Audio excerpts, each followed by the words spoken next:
കാണാറുണ്ട്. അപ്പോഴൊക്കെ കാണാൻ സുന്ദരിയായിരുന്നു, ഇപ്പോൾ വളരെ മാറി. അങ്ങനെ പറഞ്ഞ് നിന്നെ ഞാൻ എടുത്തു കളഞ്ഞു. എടാ എടാ കൊന്ത, സൗന്ദര്യം ആസ്വദിക്കാൻ കഴിയാത്തവന് എൻ്റെ ഈ സുന്ദരമായ കുട്ടിത്തം തോന്നുന്ന മുഖം കണ്ടിട്ട് നീ പറയുന്നു പണ്ട് ഞാൻ സുന്ദരിയായിരുന്നു, ഇപ്പോൾ സുന്ദരിയല്ലെന്ന്.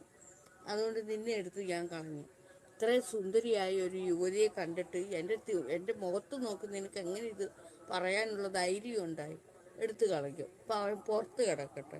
അവൻ ഈ സൗന്ദര്യം ആസ്വദിക്കാനുള്ള കഴിവില്ല. അല്ലെങ്കിൽ നിങ്ങൾ തന്നെ ഒന്ന് ആലോചിച്ച് നോക്കി. ഇത്രയും കുട്ടിത്തം തോന്നുന്ന മുഖം കണ്ടിട്ട് പറയാം പണ്ട് സുന്ദരിയായിരുന്നു, ഇപ്പോൾ സുന്ദരിയല്ലെന്ന്. അത് അവൻ്റെ കണ്ണിൻ്റെ കുഴപ്പമല്ലയോ? എടുത്തു കളഞ്ഞു. എൻ്റെ സുന്ദരമായ മുഖം കണ്ടിട്ട് അവൻ എനിക്ക് മാനസിക വിഷമം ഉണ്ടാക്കാനായിട്ട് അങ്ങനെ എഴുതി വെച്ച് അവനെ എടുത്തു കളഞ്ഞു.